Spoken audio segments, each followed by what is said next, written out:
Buenas noches, mi nombre es Víctor Ávila. A continuación voy a hablar de la actividad número 3 de Administración Moderna, correspondiente a rincón de lectura enfocado al desarrollo de conceptos específicos. En esta oportunidad se nos pidió hacer la lectura de dos capítulos del libro Fundamentos de Administración. Uno sería el capítulo 12, que hace referencia a manifestaciones de la administración en la Edad Moderna, y el 28, que hace referencia a las funciones de la gerencia. Bueno, en este caso, en el capítulo 12, vamos a hablar ahí un poco como tal de la historia de donde se empieza a presentar la administración moderna. Entonces recordemos que en el siglo XV la administración como tal, digamos que tenía sus comienzos basados en los primeros viajes, lo que era la conformación de, bueno, la fabricación de barcos, los viajes que se realizaban, los primeros, digamos, como apariciones de las colonizaciones que hubo. Recordemos que en ese tiempo se manejaba todo a través de la Iglesia Católica, que era pues, la jerarquía más fuerte a nivel económico. La colonización americana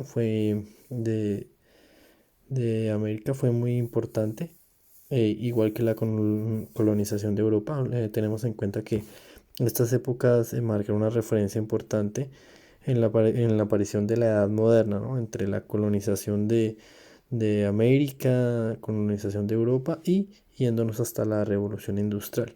Entonces la colonización de América vemos que pues como dijimos antes llegan los primeros barcos, empieza como a llegar productos de otros lados, en el caso por ejemplo de España, que llegaron productos a América Latina que no existían. Entonces empezó como ese concepto de comercialización, que a la final se enfocaba en la administración. La revolución industrial fue una herramienta muy importante para darle el enfoque como tal a la administración, que se empezaran a dar como esos cambios, que se empezaran a dar como esa estructura como tal de empresa. Y bueno, la colonización de Europa, que fue muy importante, como lo dije anteriormente. Marco Polo fue uno de los grandes exponentes de este tipo de viajes, donde se inició como la administración moderna de los pueblos europeos. De ahí se tomó ese tipo de administración y es donde hoy conocemos como el enfoque europeo. Entonces ellos como tal ya tenían ese tipo de relevancia.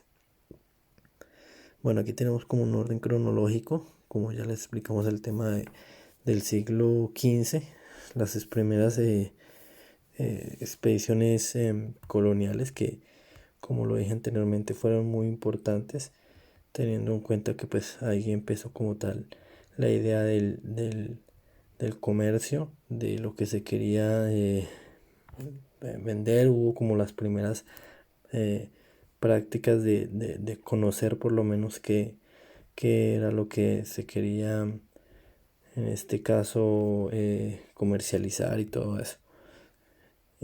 Otro punto muy importante en este aspecto es la aparición del mercantilismo. Entonces recordemos que el mercantilismo pues fue muy importante para la industria, teniendo en cuenta que pues generó muchos factores importantes en ese tiempo, ¿no? Entonces ahí aparecen las primeras sociedades comerciales. Algo muy importante es que del mercantilismo es donde aparecen los primeros bancos, ¿no? De bancos principalmente con sucursales europeas. Hablamos de Ámsterdam, por ejemplo, Alemania.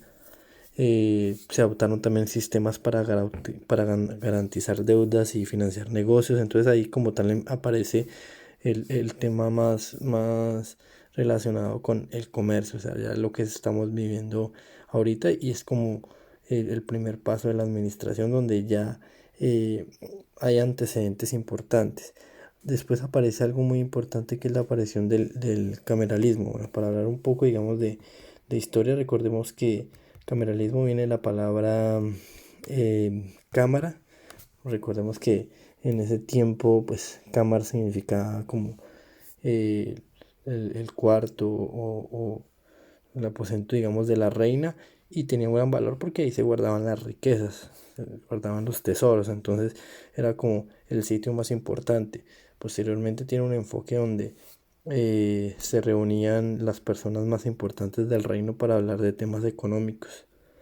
Entonces, bueno, ya después se va formando esa palabra para llegar en este caso al cameralismo, que lo que quiere decir es como la estructuración de la administración, que se va creando como las primeras monarquías, lo que tiene que ver con la administración, con todo el tema de asuntos económicos, con la administración de hacienda pública y de finanzas del Estado. Entonces, una de las características importantes es que se fortalece el Estado y la centralización de la administración. También el mantenimiento de una situación financiera solvente. Se utiliza el primer personal capacitado del reino. Es importante tener en cuenta que de ahí se empieza a crear el primer concepto de empresario. Entonces ahí ya empieza a darse como un enfoque a lo que realmente es la administración. Y bueno, a partir de eso, por ejemplo, empiezan como tal las primeras reglas. Obviamente en todos los países fueron diferentes, por ejemplo en Francia que se reavivaron las sociedades gremiales, en Inglaterra se creó un estatuto de aprendices que introdujo como tal una organización de reglamentación de trabajo, entonces en los lugares fue diferente, pero ya se empezaron a generar como tal todo el concepto de administración.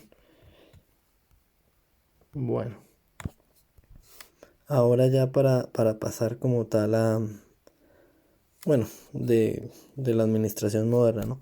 Bueno, después de la aparición del cameralismo, recordemos la revolución industrial, ¿no?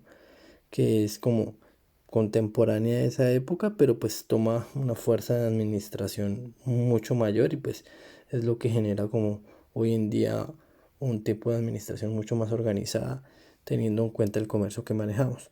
Ahora para hablar de las funciones de la gerencia. Entonces es una terminología que nace a partir del siglo XIX, donde se toma pues como tal fuerza, es donde se le da el concepto a gerente, la persona que es capacitada y está eh, en toda su experiencia para manejar una empresa, con toda su sabiduría, conocimientos, es la persona que hace la toma de decisiones. Para hablar de funciones de la gerencia, entonces hablamos de función de directiva gerencial, que es donde se hace la toma de decisiones, delegar los procesos, crear políticas para la compañía, función de programación y planificación de estrategia, que es revisar el cumplimiento de los objetivos, que se pueda evaluar el desempeño de las tareas, crear espacios de ideas, función de la dirección de la administración de personal, delegar, que es muy importante, establecer funciones y aprovechar las capacidades de los empleados. Creo que es una función muy importante en este término que hace el gerente. Función de análisis de información para la toma de decisiones. Es muy importante tener en cuenta el detalle del mercado, hacer la observación sobre su comportamiento y un análisis detallado de la información. Esto es muy importante. En cuanto a gerencia del funcionamiento de la empresa, el rendimiento de la compañía es muy importante. Esto, para saber cómo es el funcionamiento de la empresa, necesitamos los balances financieros, saber cómo nos fue en el mes, en el año. Importante tener indicadores de gestión para evaluar el rendimiento y resultado de la compañía, al igual que la función relacionada con la dirección de la empresa. Esto se basa principalmente en la toma de decisiones.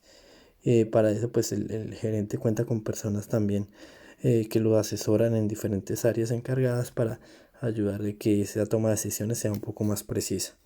Adjunto también al final la bibliografía donde se tomó pues todas las bases para esta información.